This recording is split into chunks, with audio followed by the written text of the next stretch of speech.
asked about how things changed. Well, the students at that time wanted CSU to be not agricultural, so there was a lot of turmoil between students.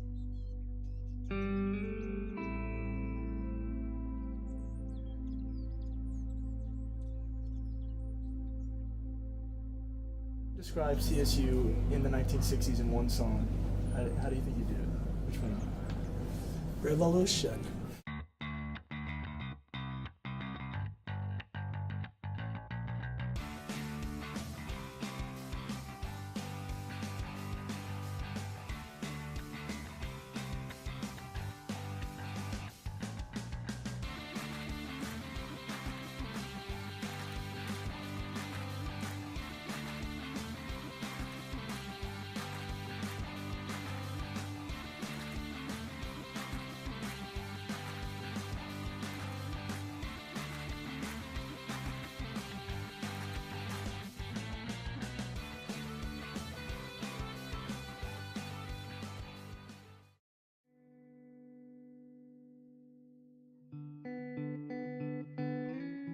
There definitely was an effect of changing from Colorado A&M to Colorado State University, which happened in 1957 while President Morgan was in office. He also lived at the end of Shield Street in what is now the Diversity House.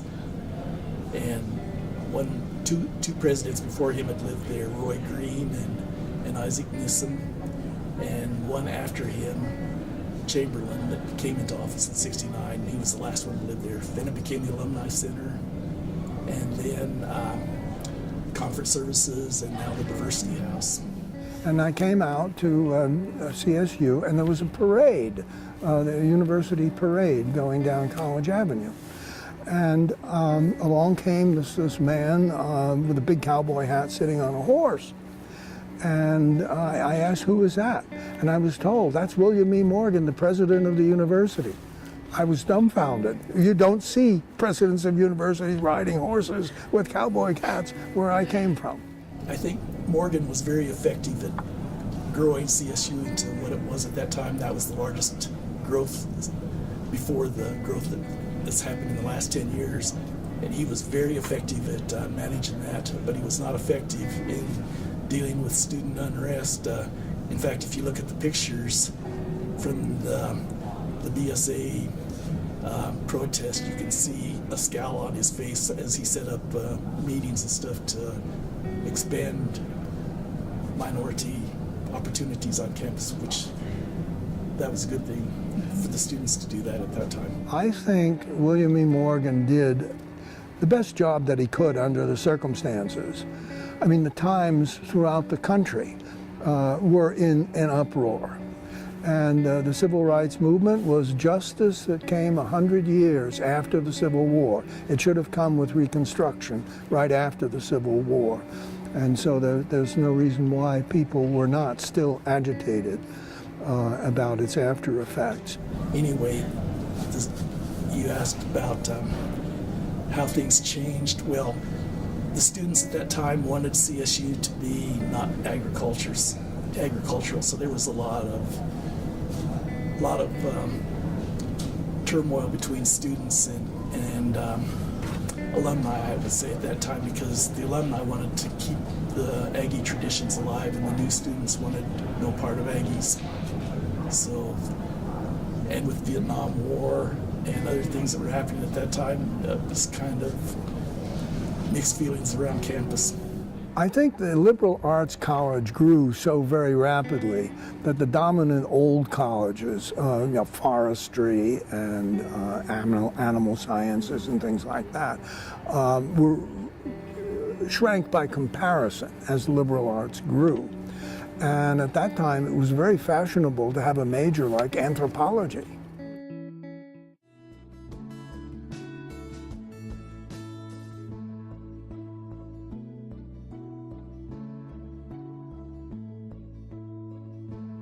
Liberation in general would mean freedom, and it can be liberation from discriminatory treatment or laws, or it's definitely different. Liberation versus equality are two different things. So there's liberation or freedom from something, and equality would mean that you're actually gaining something that's equal. Mm-hmm. There were a lot of radical protests and a lot of fights for liberation going on around the country and campuses, and while there wasn't quite the same unrest here at CSU, the movement and activism was still happening, but just in very different ways. The women's movement at CSU evolved from 1960 to 1971, from something that was more passive and benign to more active by the time 1971 rolled around. For women in particular, it started out mostly with feeling like they were being treated like children, living in their dorms. They had fewer rights and privileges than the men on campus did, where there was a term called in loco parentis, where a lot of the female dormitories and living regulations were based on having a parent sort of relationship with the university, where the parent still was able to control what they were allowed to do.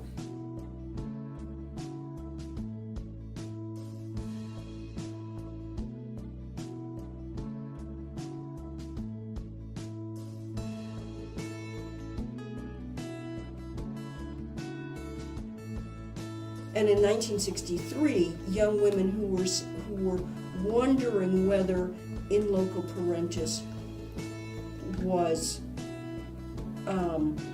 fair weren't thinking about getting rid of it altogether. Were wondering whether, it was okay to have a curfew that ended at 10 o'clock or a curfew that was at 11 o'clock and that sort of thing. It went from the men on campus sort of encouraging women to speak up and change those rules, probably to benefit men as well as women, to women finally getting their own voices and demanding their own liberation or equality and having the same living situations that men did. At CSU, young women went from questioning whether in loco parentis was appropriate, how much regulation was suitable, to demanding equality with men. That's a very broad term, but demanding the freedom to act with as much independence as men did, whether that meant gaining access to contraceptives, gaining access to sex education, having courses that's focused on women's experience. There were all those kinds of things going on at CSU as the movement became at least somewhat more radical. Never as radical as in many places. They wanted to be treated as the intellectual adults that they were, because they came here to get college educations just like their peers did.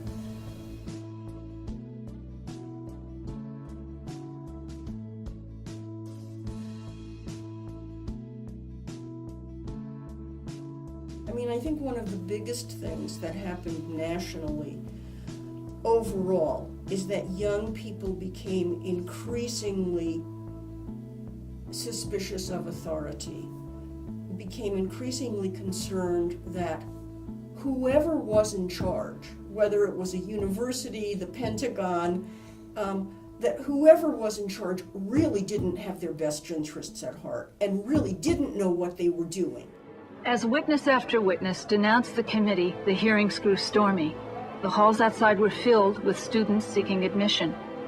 Suddenly, the police turned fire hoses full force on the demonstrators inside the rotunda and then dragged them down the steps of City Hall.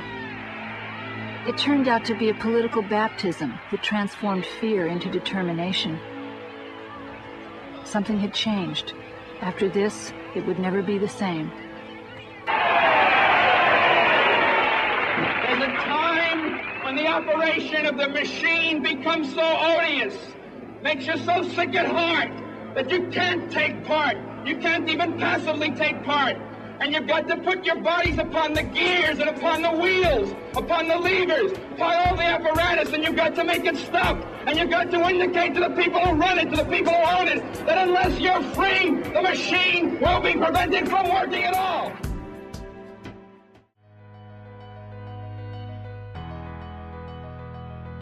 I don't think it changed that much.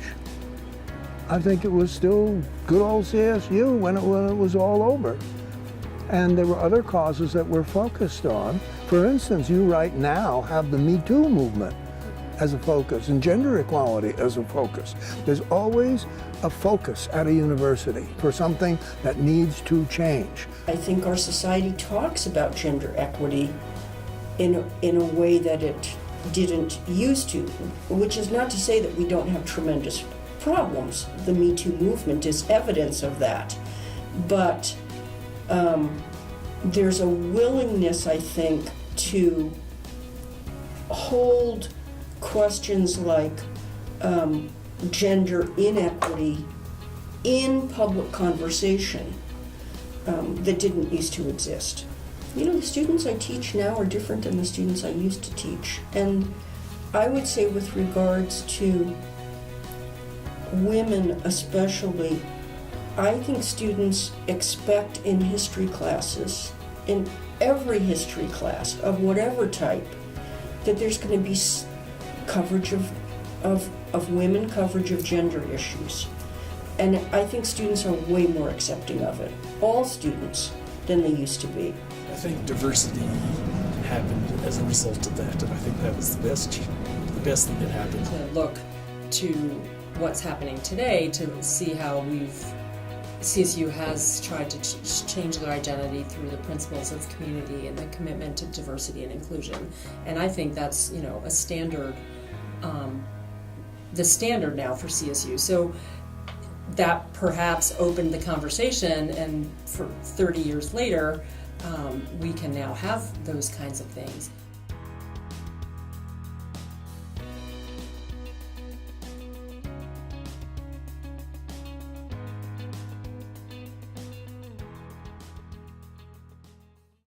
And so, my fellow Americans, ask not what your country can do for you, ask what you can do for your country.